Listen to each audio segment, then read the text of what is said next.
Mr. Saada Saar, the theme of this conference is power. German managers are generally very reluctant to talk about things like power. How is that with American managers? Yeah, first of all, I think you have to look at the history of Germany, where command control have been the way of doing business. And so when Germans think of power, they think of command control, and because of the history, they are reluctant. In the US and some other countries, even you don't have to go far to the US, you look at Scandinavia, right? Power is still the same way where the manager is in charge, can fire off orders, but the definition of power in the US is soft power, which means more influencing, listening, interacting, as opposed to command control. So power is practiced in the US with more what I will call soft power. I think we have to do it here as well. I think once German executives understand the power of soft power, where you can actually influence, you can listen, you can probe, you can provide feedback, these are the skills I believe today are universally needed across the board. So power is for any company a very important tool that they have to use. But on the other hand, there are other ways of achieving what you want to do. What would you think is the most important difference between a great leader and a mediocre manager in business? There are many, but I will give you what I think top three. I think number one, the leader must have passion, must have conviction that she or he is doing the right thing.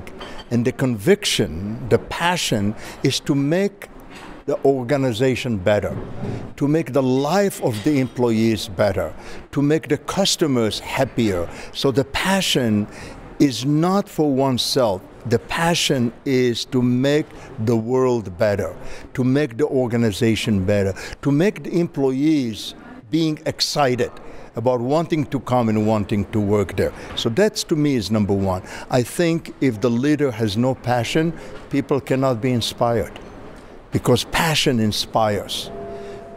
But the passion is for doing things to improve the lives of people, to improve the way organizations work. So that's number one. I think number two is competency.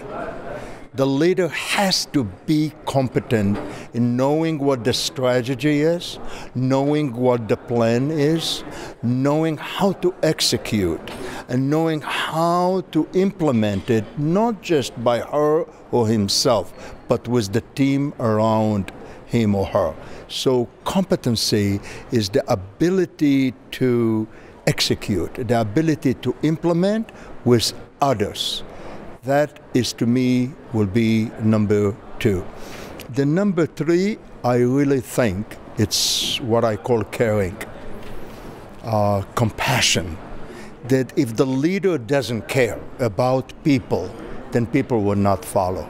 So one is individual passion, two is technically competent, and the third quality is the ability to care in authentic manner, not superficial, to really care. And for me, caring is when the leader walks in, he approaches the cleaner who goes with the vacuum machine, just as important as the member of the Vorstand.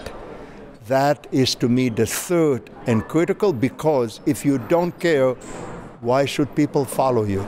These are, in my view, what distinguishes a great leader from a mediocre leader.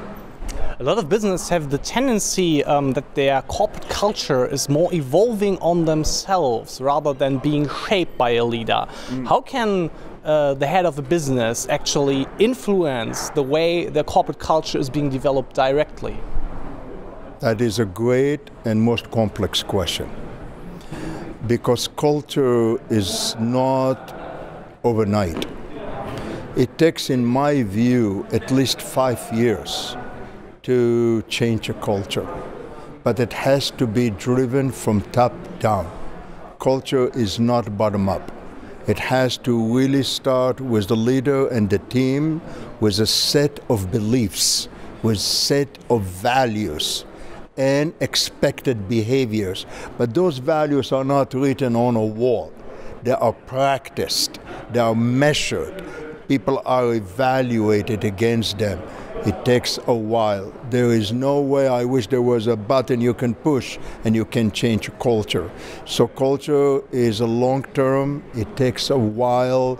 It takes the ability to endure failures, because I think what happens when an organization tries a new culture, participatory culture, take 3M.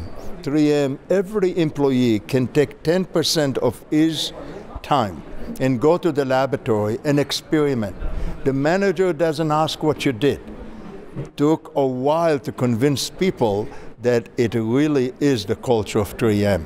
So culture begins with the leader at the top, with the senior teams around her or him to come up with a set of values, principles, and behaviors that are expected from the organization.